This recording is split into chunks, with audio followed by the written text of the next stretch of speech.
Hello students, class 8 science chapter 4 में हम displacement reaction के बारे में स्टडी कर रहे हैं। डिस्प्लेसमेंट का मीनिंग होता है स्टूडेंट्स, वन थिंग्स का अदर थिंग्स में चेंज हो जाना। लास्ट टाइम हमने इसमें एक्टिविटी के बारे में डिस्कस किया था कि बीकर ए में copper sulphate plus zinc granule को जब मिक्स किया गया तब जिंक ग्रेनुअल चेंज होकर कॉपर सल्फेट में डिस्प्लेसमेंट हो जाता है। सेम यही रिएक्शन स्टूडेंट्स कॉपर बी में आएगा। कॉपर सल्फेट के साथ आयरन नेल को जैसे मिक्स करते हैं तो आयरन कॉपर सल्फेट में चेंज हो जाता है, डिस्प्लेसमेंट हो जाता है और कॉपर सल्फेट में से कॉपर अलग हो जाएगा। सेम यही रिएक्शन होगा जैसे जिंक के का कॉपर सल्फेट के साथ हुआ था। हम इस इक्वेशन को इसी इक्वेशन में के बेस पर लिख सकते हैं कि copper sulphate CuSO4 plus zinc की बजाय हम यहाँ लिखेंगे आयरन। आयरन का केमिकल नेम सिंबल Fe होता है स्टूडेंट। बिकम्स बन जाएगा iron sulphate FeSO4 plus copper. तो इस तरह से स्टूडेंट बीकर बी की इक्वेशन बनेगी। यह आपने ज़रूर लिख ली होगी। इसके बाद स्टूडेंट्स पहली कहती है I have understood the reactions taking place in beaker A and B but I am still confused why there is no change in beakers C, D and E। कि स्टूडेंट्स पहली ने भी ए एंड बी बीकर की situation को अच्छे से समझ लिया है। आपको भी इसे अच्छी तरह रिवाइज कर लेना है। बट स्टूडेंट्स वह कंफ्यूज है कि C, D और E बीकर में कोई भी चेंज क्यों नहीं आया। आइए इसका पता लगाते हैं कि इनमें चेंज क्यों नहीं आता है। There could have been displacement of zinc by copper in beaker C and by iron in beaker E. Similarly, iron could be displaced by copper in beaker D. But students इन तीनों beakers में change नहीं आ पाया। Since we do not see any change in beaker C we can infer, यानी क्या conclusion निकला, that copper is not able to replace zinc from zinc sulphate. कि रिजल्ट निकला कि copper is not able to replace zinc, कि copper zinc में replace नहीं हो सकता है।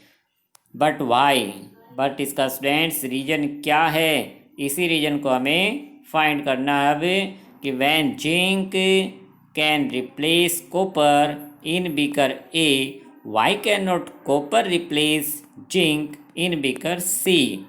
कि स्टूडेंट्स हमने बीकर ए में क्या देखा था, बीकर ए में जिंक रिप्लेस हो गया था कॉपर में, बट सी बीकर में कॉपर जिंक में रिप्लेस नहीं हो पाया। इसके पीछे रीज़न है स्टूडेंट्स कि जो जिंक है, zinc is more reactive than copper, कि जिंक कॉपर से ज़्यादा रिएक्टिव मेटल है, इसलिए जिंक कॉपर सल्फेट के साथ रिएक्ट करके कॉपर में चेंज हो जाती है।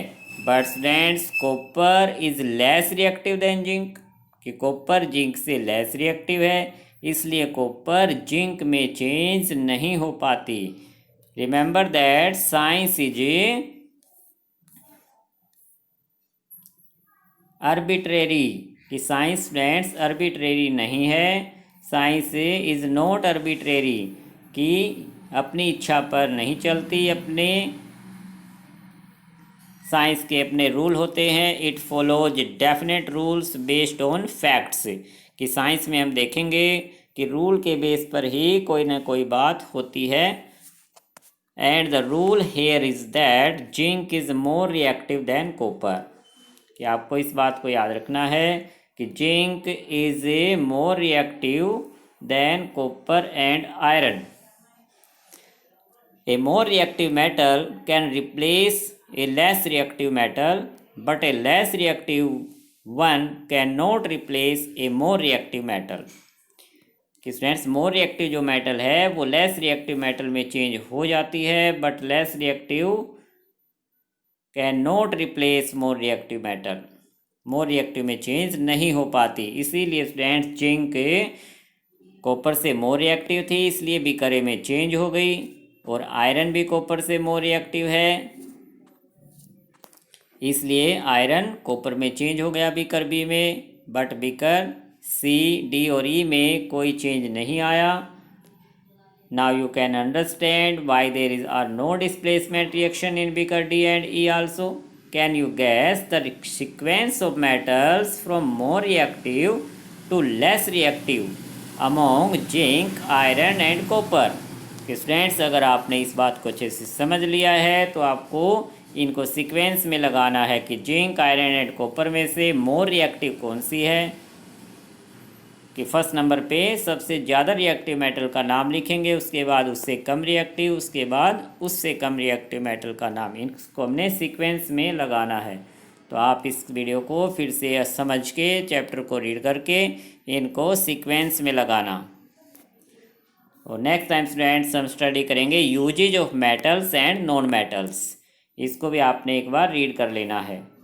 सो स्टूडेंट्स डिस्प्लेसमेंट रिएक्शन को एक बार आप फिर से आज रिवाइज कर लेना।